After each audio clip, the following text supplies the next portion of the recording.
भागलपुर, आपके सीटेट रूपी सफलता का सफलतम सच्चा साथी। 23 दिसंबर 2021 पेपर 1 ईवीएस के महत्वपूर्ण प्रश्न को देखते हैं दोस्त। पहला प्रश्न है आपका, उस वैज्ञानिक का नाम जिसने मटर के पौधे 28,000 पौधों पर प्रयोग किया था ग्रेगर जॉन मेंडल ने, जिसे आनुवांशिकी का पिता भी कहा जाता है, father of heredity, father of genetics, आनुवांशिकता का पिता है ना। पीले खुरदरे उतना पढ़ना ही नहीं था, आप समय बचाना सीखें। पौधे पर मटर जैसे आ गया ग्रेगर जॉन मेंडल, आपका उत्तर हो जाएगा, है ना। फास्ट लगाने की कोशिश सब कीजिए दोस्त। नेक्स्ट एक चुनिए जो अन्य से भिन्न है, झील पर्वत तालाब लीजिए, अन्य से भिन्न है, अलग है, तो क्या पर्वत आपका अलग है, तालाब में पानी रहता है, झरना में पानी रहता है, झील में पानी रहता है, पर्वत में पानी कहाँ से, पर्वत के रास्ते पानी बहता है ये अलग बात है, लेकिन पर्वत में पानी थोड़े। दूसरा हमारा उत्तर हो जाएगा। नेक्स्ट, निम्नलिखित में कौन सा एक परिवहन 4 विधाओं से भिन्न, ट्रेन, बस, जहाज, तांगा, साइकिल, रिक्शा, मतलब कहता है कौन भिन्न है, तो जहाज ऊपर उड़ता है, बस नीचे, तांगा नीचे, साइकिल रिक्शा नीचे। 1 will be the right answer, मैंने भिन्न का चुनाव करना है। नेक्स्ट, कर्नाटक में किसान खेत मिट्टी को खोदकर नरम करने के लिए उपयोग करने औजार को क्या कहते हैं, तो कर्नाटक में एकदम में पूरा एकदम जनरल नॉलेज जैसे पूछ लिया है, खूंटी कहते हैं। क्या कहते हैं? खूंटी। मतलब कर्नाटक में, कर्नाटक इधर आपका केरल है, फिर उसके बाद कर्नाटक है ना, इलेक्ट्रॉनिक नगरी कर्नाटक, बंगलुरु, तो वहाँ पर किसानों द्वारा खेत की मिट्टी को खोद करके, मिट्टी को खोदते हैं और खोद करके नरम करने के लिए उपयोग किए जाने वाले औजार, तो उपयोग कौन सा, खूंटी वगैरह का उपयोग किया जाता है। हाँ, खूंटी, ठीक है जी। कर्नाटक माने मिट्टी को खोदते, मिट्टी को जो नरम बनाते हैं ना, तो वो मिट्टी को खोदने के लिए किसका प्रयोग करते हैं, तो खूंटी का प्रयोग करते हैं, खूंटी वगैरह। हाँ, जैसे कि आप हम भी क्या करते हैं, कोई लकड़ी लाठी ले लेते हैं, झींगा का बीज बोना है तो थोड़ा सा हल्का सा गाड़ दिए, गांथ दिए नहीं, और उसमें जो है ना बीज डाल देते हैं। कोई लकड़ी वगैरह से हल्का सा छेद करते हैं ना, खुरपी से थोड़ा सा ऐसे जो है ना छेद करते हैं ना और बीज डाल देते हैं, तो खूंटी का उपयोग किया जाता है कर्नाटक में। नेक्स्ट है दोस्त, match the term column 1 and column 2, match करना है ना। तो चलिए देखिएगा, उल्लू ए नंबर किसके साथ जाएगा। हाँ, तो देखें ये तीसरा में आपका पक्षी जिसकी आंखें सामने की ओर होती है। हाँ, उल्लू की आंखें जो है ना सामने की ओर होती है, ठीक है।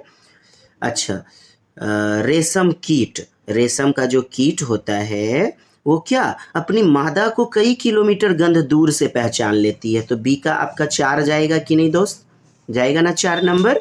चलिए, तो आपका 3 नंबर में आप देख पा रहे हैं ना, 3 में आपका दिया गया तीसरा उत्तर हो जाएगा। जैसे सी नंबर है, सी में ब्रॉन्ज से ब्रास वगैरह, ब्रॉन्ज जो होता है ना, हाँ ब्रॉन्ज, तो ब्रॉन्ज क्या होता है साहब, तो सी में क्या है, अच्छा बाज है, सी में बाज है, बाज क्या करता है, हमसे 4 गुना तेज देख पाता है ना, तो ये आपका सी का 1 नंबर हो जाएगा, 1 नंबर। और डी में आपका क्या है, 4 नंबर हो जाएगा डी में, मतलब डी में है स्लॉथ, और स्लॉथ आप जानते हैं कि दिन के लगभग 17 घंटे वृक्ष की उल्ट शाखा पर उल्टे लटक कर सोता है, तो 3 will be the right answer. Next क्या है साहब, कि निम्नलिखित में से हमारे देश में व्यापारी दक्षिण अमेरिका से, तो लीजिए दक्षिण अमेरिका से क्या क्या लेके आए थे, तो टमाटर भी तो आया था। हाँ, चलिए जी। अच्छा, मिर्च वगैरह है ना जी, हाँ पुर्तगाली वगैरह लाए थे, तो बी नंबर उत्तर हो जाएगा। एक कार एक्स शहर से 7:30, देखिए 19:30 लिखा रहता है, आप समझते पीएम है रात का समय, यहाँ 7:30 है मतलब एएम है पूर्वाहन, ठीक, तो 7:30 सुबह का समय, चलकर वाई पर 22:30 माने रात के 10:30 अर्थात 10:30 बजे पहुंचती है।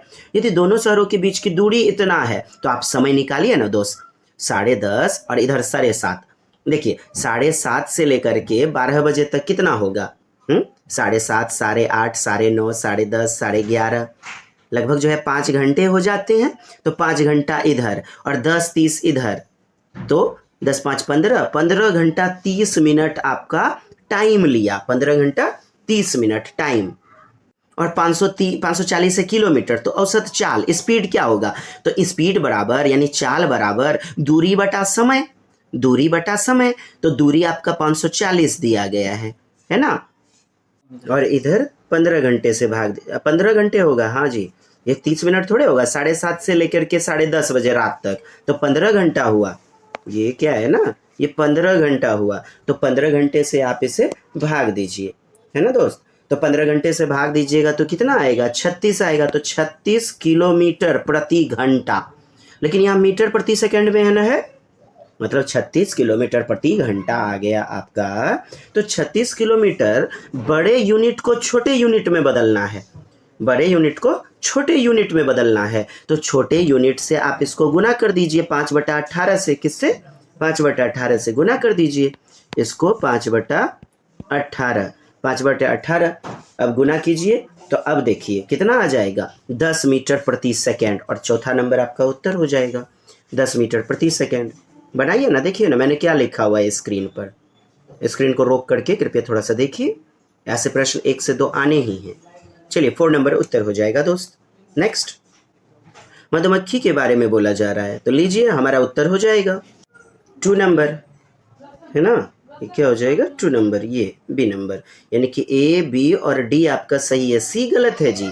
नर मक्खियां छत्तों के लिए बहुत महत्वपूर्ण होती है। महत्वपूर्ण नहीं होती है जी, माने 8-10 हजार एक छत्ते में होती है मधुमक्खियां, और उसमें एक होती है रानी मधुमक्खी जिसका काम अंडे देने का है।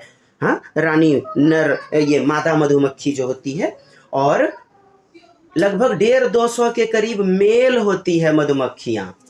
उसका ज्यादा काम नहीं होता है, वो केवल छत्ते की जोगवाड़ी करती है। शहद जाकर के तलाशने का काम तो फीमेल करती है, और अपने पूरे जीवन काल में लगभग 1 चम्मच का चौथाई भाग ही शहद एक मधुमक्खी निर्माण कर पाती है। और जहां मिल जाएगा शहद, हाँ, पराग मिल जाएगा, तो वहां आते आते नृत्य करेगी, एक प्रकार का नृत्य, और उस नृत्य के माध्यम से सभी मधुमक्खियां उसके पीछे पीछे चली जाती हैं, और उन्हें पता चल जाता है यहीं पर पराग की प्राप्ति हुई है ना। तो नर मक्खियां नॉट सो इम्पोर्टेंट, मैंने क्या बताया, लगभग 200 के करीब होती है मात्र। तो प्रत्येक छत्ते में रानी मक्खी होती है जो अंडे देती है, बिल्कुल एक रानी मक्खी। एक छत्ते में केवल कुछ नर मक्खियां होती हैं, बिल्कुल सही है, केवल कुछ नर मक्खियां ही तो होती हैं, मेल वाली कुछ ही होती हैं। फिर डी नंबर, छत्ते में अधिकांश मक्खियां काम करने वाली मक्खियां होती हैं। अधिकांश जो मक्खियां होती हैं माने काम करती हैं, मतलब क्या है ना साहब, रानी मक्खी को छोड़ के बाकी सब तो काम ही करने वाला न होता है। जो मेल होता है, जो मेल होता है वो छत्ते की जोगवाड़ी रखवाली करती है, और जो फीमेल होती है वो शहद ढूंढने का काम करती है। ई नंबर कहता है नर मक्खियां शहद के लिए फूलों का रस एकत्र करती है। नर मक्खियां तो नर थोड़ी करती है, फीमेल ना करती है, तो ई भी गलत हो गया। तो A B D, A B और डी, अर्थात 2 नंबर विकल्प आपका उत्तर होगा, है ना दोस्त। चलिए आगे, एकदम बढ़िया से सुने, नहीं समझ में आए बैक कर लीजिए कृपया। देखिए, हमारे देश के उन 3 राज्य का समूह जिनके समुद्र तट अरब सागर से हैं दोस्त, पहले भी हमने बताया हुआ है। अरब सागर, आप मैप याद रखिए, ये जैसे कि देखिए ये भारत, ठीक है जी, ये आपका ऐसे करके ऐसे, और फिर ये ऐसे नीचे केरल, ये आपका जो है ना कर्नाटक, ये आपका जो है गोवा, ये महाराष्ट्र, गुजरात, ये है अरब सागर, ये है हिंद महासागर। तो अरब सागर से सटा हुआ कौन कौन है? तो अरब सागर से सटा हुआ आपका क्या हो जाएगा? केरल होगा, कर्नाटक होगा, महाराष्ट्र होगा। केरल भी तो सटा हुआ है, महाराष्ट्र भी तो है, कर्नाटक भी तो है। तो हमारा उत्तर 1 नंबर होगा। मानचित्र को समझे। हमारे देश के एक राज्य केंद्र शासित प्रदेश, खेती के लिए जंगल की भूमि सारे ग्रामवासियों की साझा होती है। हाँ, तो साझा होती है, अलग अलग परिवारों की नहीं होती है। जैसे साझा बैंक होता है, वैसे ही साझा जंगल माने साझा सबके लिए, है ना जी। तो मिजोरम की बात है जहाँ लॉटरी खेती या टीन खेती, या फिर आपका कैसी खेती, झूम खेती या स्थानांतरित खेती होती है। मिजोरम, वही चेराओ नृत्य, बैम्बू डांस होता है, बांस के माध्यम से बांस डांस करते हैं, चेराओ नृत्य वगैरह नहीं। तो केंद्र शासित प्रदेश में खेती के लिए जंगल की भूमि तो दीजिए। ये आपका क्या हो जाएगा? तो मिजोरम हो जाएगा हमारा उत्तर। वन संरक्षण अधिनियम 2007, हाँ, forest act, right to forest act क्या कहता है कि 25 वर्ष से अधिक यदि कोई जनजाति, कोई वासी वहां रह रहा है जंगल में, तो वो जो जंगल होगा उन पर अधिकार, वहां की चीजों पर, वस्तुओं पर, उन जंगलों पर किसका होगा? वहां की आदिवासी का होगा, है ना। ये आपका सूर्यमणि है ना, सूर्यमणि जो आपकी जो है सूर्यमणि गर्ल स्टार जो है, उन्होंने भी प्रयास किया हुआ था ना अपने मित्र के साथ मिल करके, सूर्यमणि गर्ल स्टार, है ना जी। तो मिजोरम वगैरह साझा बैंक भी होता है। साझा बैंक यानी कि जंगल वगैरह जो है ना एक दूसरे को मतलब सबके लिए है, साझा बैंक वगैरह होता है। साझा जंगल माने साझेदारी करने वाला, साझा का मतलब समझे ना, हाँ जी, माना सेपरेट, सबके लिए जो है ना मतलब सबका अधिकार होता है। Belonging to whole village, belonging to whole village equal to साझा। चलिए तीसरा उत्तर हो गया। नेक्स्ट, झारखंड की मुख्य फसल लीजिए। झारखंड में मुख्य रूप से क्या उपजाया जाता है? चावल, यानी कि धान वगैरह, है ना। 4 नंबर, केचुआ किसान का मित्र कहा जाता है, इसके लिए अनुक्रिय कारण चुनिए। तो केचुओं को क्यों कहा जाता है मित्र? तो देखिए साहब, केचुआ जिस खेत में रहते हैं वहां की मृदा में छेद बनाता है ना, पोली बना देता है, यानी भुड़भुड़ी बना देता है, उसमें हवा चली जाती है। अरे मट्टी खाई छे, मट्टी पोटी करे छे, मट्टी खावता नहीं अब पोटियो कर देता नहीं, तो भुड़भुड़ा आर्द्रता युक्त हो जाता ना, है बात बुझे, तो पोली हो जाता है, नरम हो जाता है। बिल्कुल सही है। केचुआ द्वारा बनाए गए छेद से मृदा को हवा, यानी मिट्टी को हवा और पानी आसानी से प्राप्त होता है। सही है। केचुए खरपतवार को खाते हैं जिसके मुख्य फसल सुरक्षा। अरे खरपतवार को थोड़े खाता है, सी नंबर तो गलत है। केचुए मृत पत्तियों और पौधों को खाते हैं। मरा हुआ पत्ती वगैरह जो सड़ गल करके मिट्टी में मिल जाता है उसको भी तो पचा देता है, जिससे क्या होता है? कंपोस्ट मिल जाता है मिट्टियों को। पौधों को खाते हैं, है ना जी। चलिए हमारा ए बी डी सही उत्तर होगा, सी छोड़ करके। नेक्स्ट, मधुबनी, वही बिहार की चित्रकला। त्योहार और खुशी के अवसर मधुबनी घरों को आंगन और दीवार में मधुबनी चित्रकला चित्र बनाए जाते हैं। भारत में राज्य के जिला लीजिए, बिहार हो जाएगा हमारा उत्तर। इतना पढ़ने की जरूरत ही नहीं थी, है ना दोस्त। चलिए नीचे देखिए, कथन विचार कीजिए। महाराष्ट्र के लोग सहजन, है सहजन के फूल के पकौड़े, देखिए सजीना जो होता है, सजीना, हाँ सहजन, है ना, क्या सहजन का पकोड़ा वगैरह, हाँ सहजन्स फ्लावर, फूल का पकोड़ा। जम्मू और कश्मीर के लोग जो है केले के फूल। अब बताइएगा, क्या जम्मू कश्मीर के लोग केला का फूल? अरे केला का फूल तो केरल वगैरह में होता है विशेष रूप से, हाँ केरल में होता है विशेष रूप से, है ना दोस्त। हाँ तो माने महाराष्ट्र के लोग सहजन के फूल के पकोड़े खाना पसंद करते हैं, एकदम सही बात है। और उत्तर प्रदेश में कचनार का फूल का सब्जी पसंद होता है। उत्तर प्रदेश में क्या?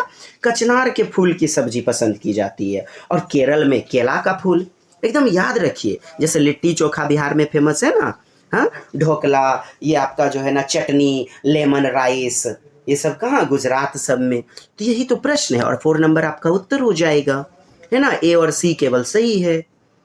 चलिए बढ़ते हैं अगले प्रश्न की ओर। उत्तराखंड, उत्तराखंड में जिम कॉर्बेट राष्ट्रीय उद्यान है। क्या है उत्तराखंड में? जिम कॉर्बेट राष्ट्रीय उद्यान, है ना जी दोस्त। जिम कॉर्बेट आप जानते ही हैं, नहीं जानते? सुनिए, उत्तराखंड जो है, उत्तराखंड में कॉर्बेट पार्क जो है एक ऐसा स्थान है, यह महत्वपूर्ण पर्यटन स्थल है। जंगल माने यहाँ पर बाघ के संरक्षण से संबंधित है। किससे? कॉर्बेट किसके लिए प्रसिद्ध है? बाघ। सबसे पुराना है 1936 में। जिम कॉर्बेट जो है ना 1936 में लुप्त हो रहे बाघ के रक्षा के लिए बनाया गया था। इसका पहले वाला नाम हैली नेशनल पार्क, पहले वाला नाम कॉर्बेट का, जिम कॉर्बेट नेशनल पार्क का हैली नेशनल पार्क, है ना जी। यह उत्तराखंड के कहा? नैनीताल जिले के रामनगर के, रामनगर जो नगर है ना वहां पर स्थित है। फिर सुनिए कि 1936 में स्थापित, पहले इसका नाम हैली नेशनल पार्क था। यह बाघों के लिए प्रसिद्ध है, बाघ संरक्षण। यह उत्तराखंड के नैनीताल जिले में, उत्तराखंड के नैनीताल जिले के रामनगर जगह पर है। हाँ तो कॉर्बेट पार्क पूछ लेगा, पुराना नाम तो मार दीजिएगा आप, क्या? वही हैली नेशनल पार्क 1936 में स्थापित, बाघ के लिए सबसे पुराना नेशनल पार्क।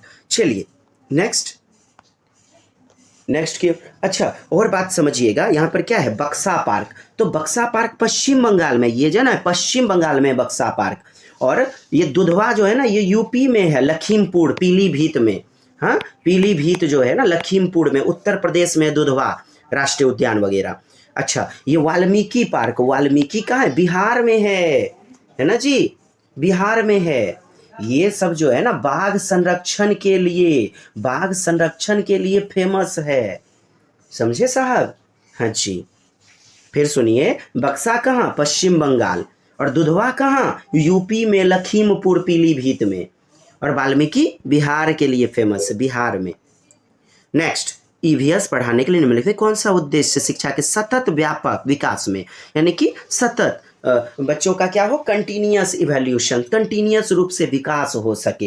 हाँ, तो क्या हो जाएगा हमारा, समानता, समानता, न्याय, शांति, मानव अधिकार, यानी ह्यूमन राइट्स, एजुकेशन का जो राइट्स है, तभी तो सतत विकास हो पाएगा ना।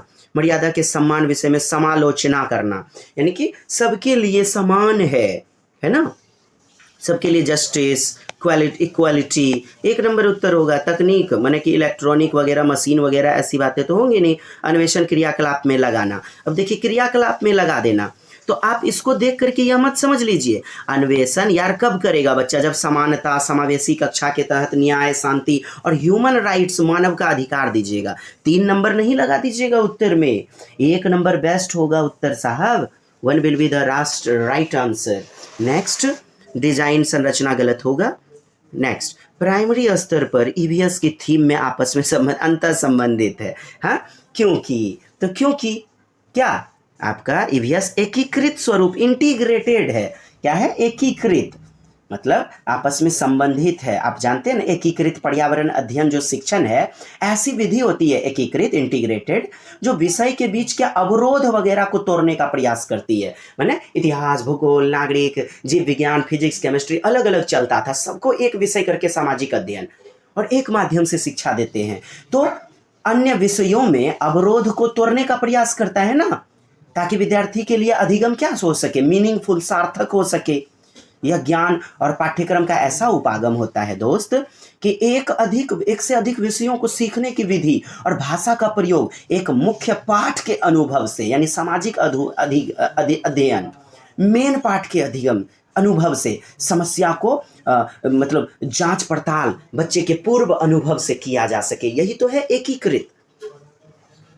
एकल, अकेला अकेला पढ़ाना गलत। अनुशासन, डिसिप्लिन में रखने वाली बातें, विषय पर आधारित गलत। मैंने एकीकृत, इंटीग्रेट, अंतर संबंधित है, सब को रिलेट है एक दूसरे से। नेक्स्ट, ईवीएस का स्वरूप बाल केंद्रित है, चाइल्ड सेंटर्ड है। क्योंकि, तो क्योंकि जो है ईवीएस जो है ना अनुभव द्वारा सीखने पर आधारित है, पूर्व अधिगम से, बच्चों को प्री लर्निंग से जोड़ते हैं, माने भ्रमण के माध्यम से सिखाते हैं बच्चे की वास्तविक परिस्थिति, यानी प्रत्यक्ष अनुभव, पूर्व अनुभव से, पूर्व संप्रत्यय से, स्कीमा से जोड़ते हैं, है ना, ताकि बच्चे की सक्रिय भागीदारी अर्थात एक्टिव लर्निंग हो पाता है, तब ना बच्चा नन्हा अन्वेषक बनेगा। इससे ज्ञान क्या हो जाएगा, प्रभावी होगा, इफेक्टिव होगा। तो अनुभव द्वारा सीखने पर आधारित है, केंद्रित है। तो अनुभव किसका, बच्चे का ना, तो हो गया ना बाल केंद्रित। विद्यालय का मतलब विद्यालय को बढ़ावा देने वाली, विद्यार्थी की व्यवहार में इच्छित बदलाव, उन्हें व्यवहार को बदलने वाली बातें, प्रत्येक विषय का शिक्षण। नहीं जी साहब, 1 नंबर उत्तर होगा बेस्ट। निम्नलिखित में से ईवीएस की पाठ्य चर्चा का उप थीम लीजिए। आप जानते हैं ना कि 6 गो थीम है। 6 गो थीम क्या क्या है, फूड एंड मतलब कि क्या है, फैमिली माने परिवार एवं मित्र, फैमिली एंड फ्रेंड, और फिर उसके बाद आपका भोजन, फिर जल, और फिर उसके बाद आता है ये आपका आश्रय, यात्रा आता है, यात्रा, ट्रैवल, और फिर उसके बाद चीज़ें जो हम बनाते हैं, चीज़ें जो हम बनाते हैं और जो करते हैं, things we make and do. और इसके पहले वाले परिवार एवं मित्र के तहत 4 उपथीम होते हैं, 4 उपथीम होते हैं। कौन कौन से, संबंध, काम और खेल, जानवर, पौधे। हाँ, क्या होता है, संबंध, रिलेशंस, आपसी संबंध, और वर्क एंड प्ले, जानवर, एनिमल्स एंड प्लांट्स, ये 4 उपथीम होते हैं। याद हुआ दोस्त, फिर से बोलिएगा, क्या कि संबंध होता है, और फिर काम और खेल, फिर जानवर और पौधे।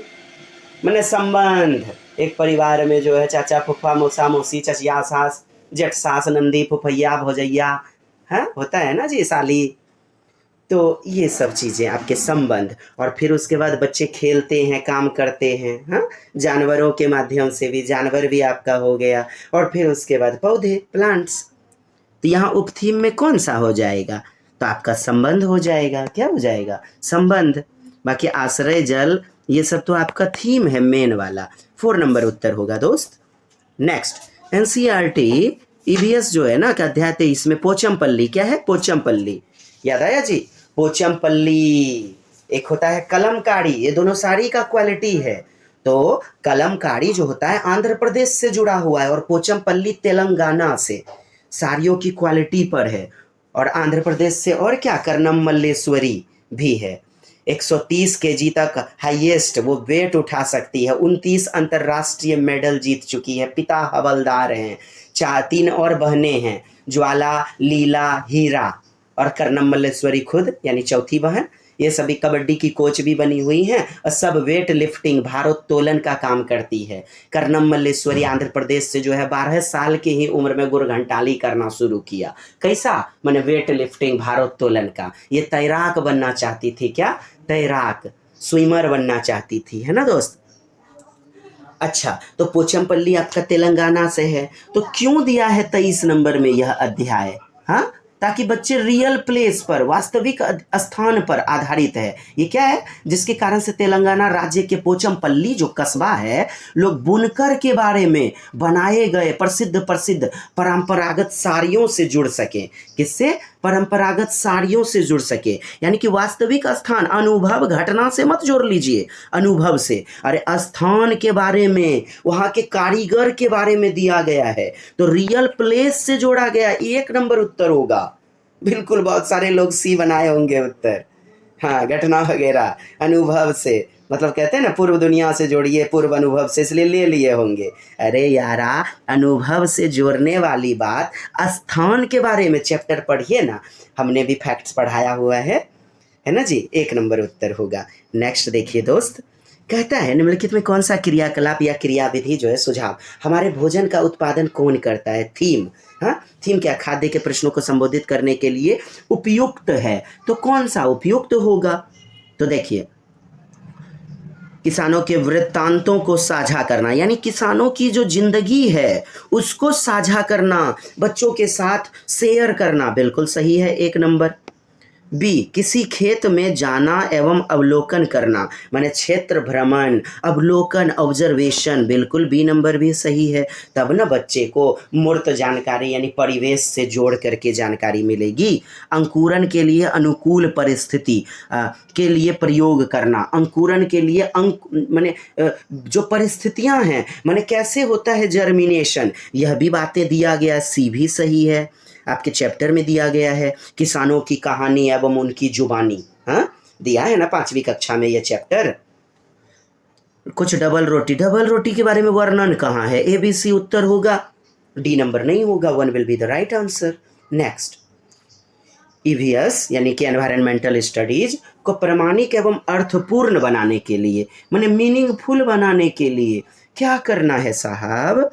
तो संरचनात्मक कार्यपत्रक, असंरचनात्मक कार्यपत्रक, माने संरचनात्मक बच्चे की किताबी ज्ञान से जोड़िए, असंरचनात्मक मतलब बच्चे की जिंदगी से जोड़िए। अर्थात स्ट्रक्चर्ड, वही मानक वाली बातें कि ऑथेंटिक, और अनस्ट्रक्चर्ड वर्क, इससे भी जोड़िए, इससे भी जोड़ना। अनस्ट्रक्चर्ड, असंरचनात्मक कार्यपत्रक, असंरचनात्मक कार्यपत्रक, अच्छा बी ऑप्शन है ये ना।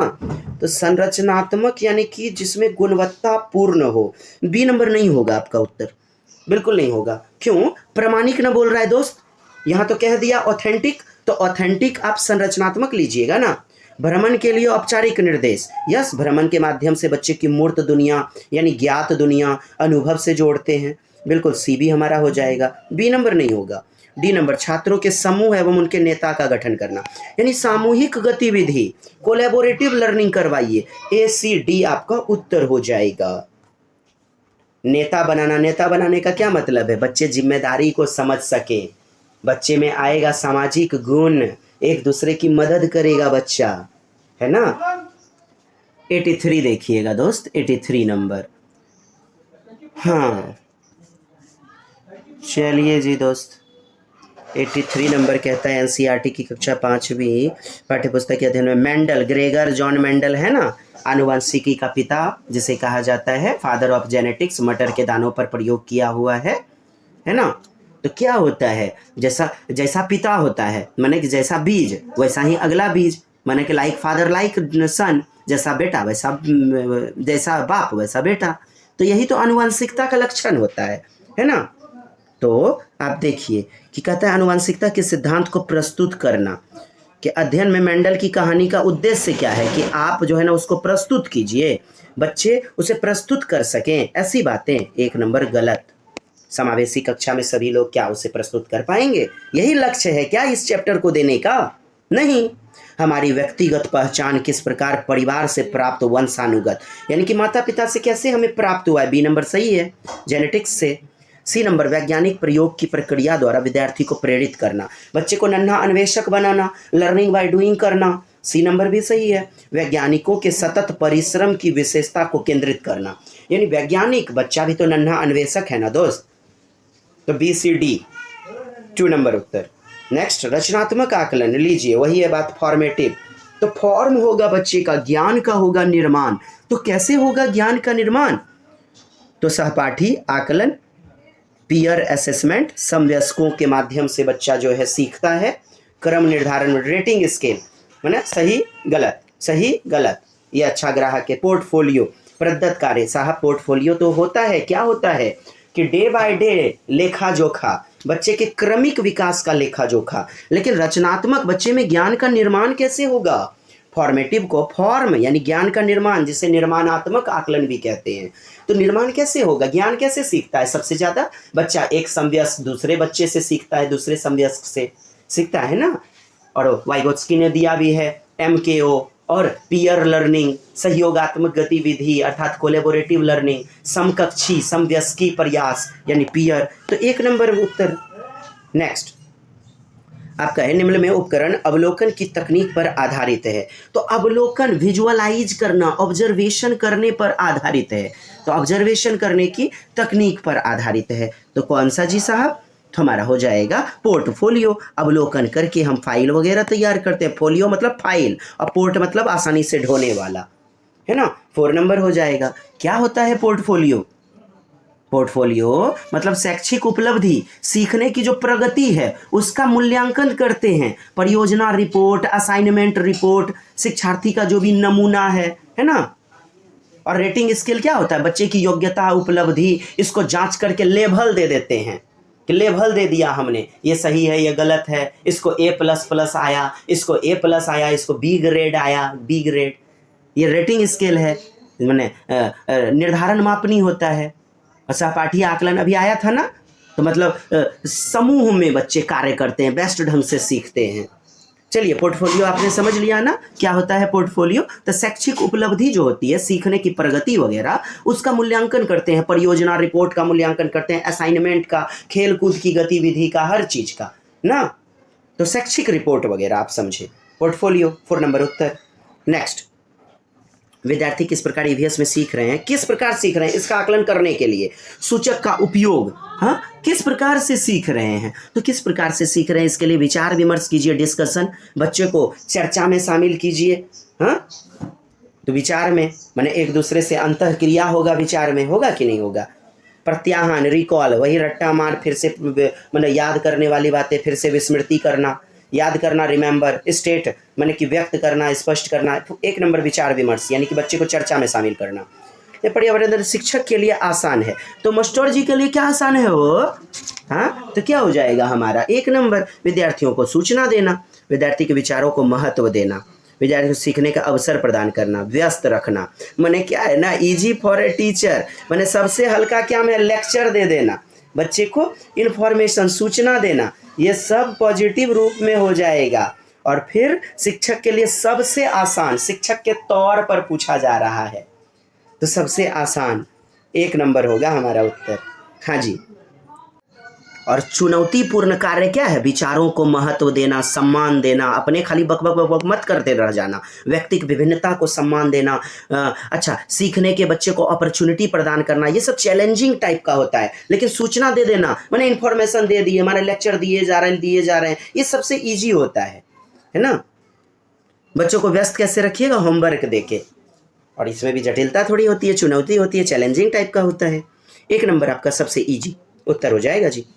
चलिए आगे है ना, क्या पर्यावरण अध्ययन को प्रभावशाली, इफेक्टिव क्या बनाता है दोस्त? तो इफेक्टिव किससे, कहानियां वगैरह। एक राजा था, उसने सारे जंगलों को कटा दिया, सूर्यमणि आई, फिर सुंदरलाल बहुगुना आया, उसने पेड़ से चिपक गया, कभी काटने नहीं दिया। फिर दादी क्या हो, फिर मम्मा क्या हो, आपसे बच्चे जो है ना पूछते हैं। यानी किससे, कहानी के माध्यम से बच्चे सृजनात्मक होते हैं, क्रिएटिव यानी रचनात्मकता, बोले तो चिंतन करते हैं, थिंकिंग, कल्पना परकता, इमेजिनेशन, विचार करते हैं, बच्चे में मौलिक चिंतन आता है। तो नैरेटिव्स, स्टोरी टेलिंग आदि, किससे, कहानियां, 1 नंबर उत्तर। नेक्स्ट कहता है पर्यावरण अध्ययन में विद्यार्थियों द्वारा पसंद किया जाएगा। तो क्या पसंद किया जाएगा दोस्त? तो चित्रकला, शिल्पकला माने आर्किटेक्चर वगैरह, बच्चे मिट्टी सानते हैं, गुड्डा गुड़िया बनाते हैं, सबसे ज़्यादा पसंद किया जाता है ना चित्रकला, ड्राइंग वगैरह। आप देखिए ना, जब भी टीचर रहिएगा ना, ड्राइंग का चैप्टर बोलिएगा आज ड्राइंग बनाएंगे, सब बच्चा बोलेगा हाँ हाँ जी सर,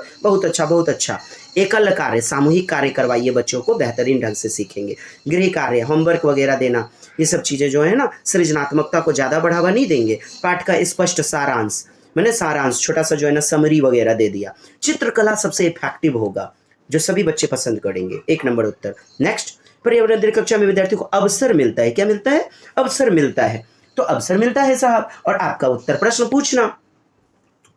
मैंने पर्यावरण अध्ययन की कक्षा में विद्यार्थियों को अवसर मिलता है। An EVS class students get opportunity to, प्रश्न पूछना, और प्रश्न पूछने से बच्चे में सृजनात्मकता आती है, चिंतन विकसित होता है, कल्पना परकता विकसित होती है ना, बच्चा इमेजिन करता है, इमेजिनेशन, बच्चा अपसारी चिंतन, खुले अंत वाले चिंतन, मुक्त अंत वाले चिंतन, ओपन इंडेड या डाइवर्जेंट थिंकिंग करता है, तभी तो बच्चे में क्रिएटिविटी आएगी। परिभाषा रट्टा मार, अवधारणा को कथन देना, वर्णन करना, ये तो बच्चे के, बड़े बच्चे के लिए एनालिसिस वगैरह हो जाएगा, डिस्क्रिप्शन। प्रश्न पूछना है ना, छोटे बच्चे पूछते भी, मम्मा ये कैसे हो, मम्मा पंखा कैसे घूम, मम्मा मंकी क्या खाओ, मंकी क्या खाता है, पूछते हैं ना, तो 1 नंबर उत्तर हो जाएगा। चलिए दोस्त, कक्षा अच्छी लगी ना? चलिए प्लीज़ लाइक, शेयर, सब्सक्राइब, जो दुनिया बोलती है मैंने भी बोल दिया, अच्छा लगे तो कर दीजिए, नहीं तो आप भी अपने महल में देवरो मास्टर अपन झोपड़ी में। जय हिंद, जय भारत, वंदे मातरम। मिलते हैं नेक्स्ट दमदार वीडियो में।